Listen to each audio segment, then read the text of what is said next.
Nagpakitang gilas muli ang pinagsanib na puwersa ng Philippine at US Marine Corps sa isinagawang live fire exercise dyan po sa Rizal, lalawigan ng Palawan. Pinalubog nila ang mga target na nasa karagatan. Nasako po yan ng West Philippine Sea. Kunin natin ang live report ni Mar Gabriel. Mar, kumusta dyan? Alex, naging maaksyon yung isinagawang live fire exercise kanina sa pagitan ng AFP at ng US Forces dyan sa Rizal, Palawan. Bukod sa HIMARS, ginamit din nila ang iba pang mga firepower assets. Pasado alas 9 ng umaga nang dumating sa baybayin ng Rizal, Palawan ang dalawang light craft air fusion vehicle, sakay ang dalawang high mobility artillery rocket system o HIMARS ng US Armed Forces. Agad na pumosisyon ang mga ito katabi ng 105mm howitzer cannon ng Philippine Marine Corps. Sa gitna ng preparasyon, bumuhos ang malakas na ulan pero hindi nito napigilan ang live fire exercise. Gamit ang HIMARS, pinaulanan ng artillery rocket ng mga sundalong Pinoy at Amerikano ang kanilang target sa West Philippine Sea. Sunod na tinarget ang mga floating vessel na ito gamit ang howitzer rocket ng Philippine Marine. We operate in all-weather actually. This is coastal defense. This is maritime defense. We are simulating a threat coming from the seas to our shorelines. And so we are using our multi-domain capabilities to defend our sovereignty. Ginamit din ang V-150 armored vehicle para patamaan ang target.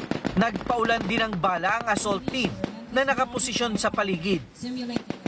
Sa live fire exercise na ito, ipinakita ng mga sundalong Pilipino at Amerikano ang kapabilidad ng iba't iba nilang mga armas para protektahan ang teritoryo laban sa mga enemy forces mula sa dagat. Ayon sa US Armed Forces, malinaw ang mensahe ng ginawang pagsasanay. We are shoulder to shoulder, and it shows that when we operate together, when we look at our interoperability, the human, the technical, the procedural interoperability, we are stronger together. Bagaman nasa West Philippine Sea ang target, hindi raw nito intensyon na inisin ang sinumang bansa. Sa combined competencies, we want to achieve our training objectives here. And that's the focus, and it is based on fictional scenario. And we are firing within our territorial limits. Bago ang pagsasanay, nagsagawa din ng evacuation exercise ang lokal na pamahalaan ng Rizal, Palawan. Kasamang inilikas ang pamilya ng mga mangingisda na nakatira malapit sa dagat. Isa din po yon sa layunin ng ating pamahalang bayan na magiging ready sila at maintindihan nila yung mga sitwasyon na ganito. Kaya ginagawa natin yung drill evacuation ngayon. Na hindi sila magpapanik dahil kasama yan sa buhay ng tao, at least magiging ready sila at prepared sila sa kahit anuman, hindi man ito or anumang sakuna or calamities na darating. Rizal, Palawan. Alex, mahigit sa 100 pamilya na residente ng barangay Kampong Olay yung naapektuhan nitong ginawang balikatan exercise. Binigyan naman daw sila ng ayuda ng lokal na pamahalaan na katumbas nung kanilang isang araw na pagkaabala. Alex? Okay, Mar, yung bang gamit na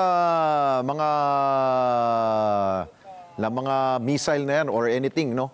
Ito ba'y hands-on ng ating mga sundalo o kano ang nagmamaniobra nun? Alex, interoperability, magkahalong puwersa ng sundalong kano at ng Philippine Marine ang nag-operate kanina, partikular na yung HIMARS na yan na pag-aari ng US Army. Pero ang paglilinaw nitong magkabilang kampo, no, nitong Philippine side at nitong US Forces ay walang may iwan sa mga gamit nito.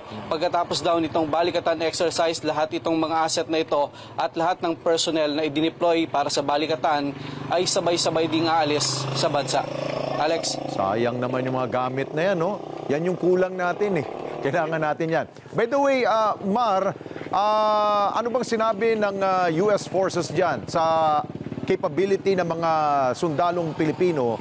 Yung marksmanship natin, saludo ba sila doon?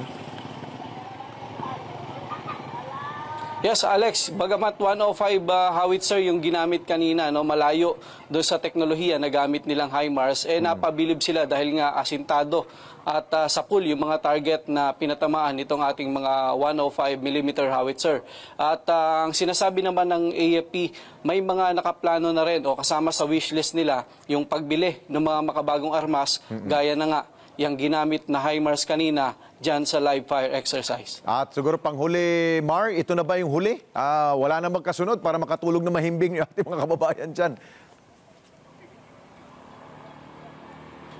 Alex, ang susunod na activity na sa Lawag, Ilocos Norte na, particular dyan sa San Jun, sa Lunes ay magkakaroon din ng live fire exercise at susundan yan ng gagawin namang sinking exercise sa bahagi rin ng West Philippine Sea dyan sa Lawag na gagawin naman yan sa araw ng Miyerkules bago yung araw ng closing ceremony sa darating na Biyernes ng susunod na linggo. Alex. Okay, maraming salamat sa iyo, Mar Gabriel. Mata natin dyan sa bayan ng Quezon sa Palawan. Thank you. Ingat kayo dyan. Maraming salamat sa inyo pong pagsubaybay sa Mata ng Agila Primetime. Para malaman ang matatag, matapang at matapat na mga balita, i-follow lamang at mag-subscribe sa @Net25 TV.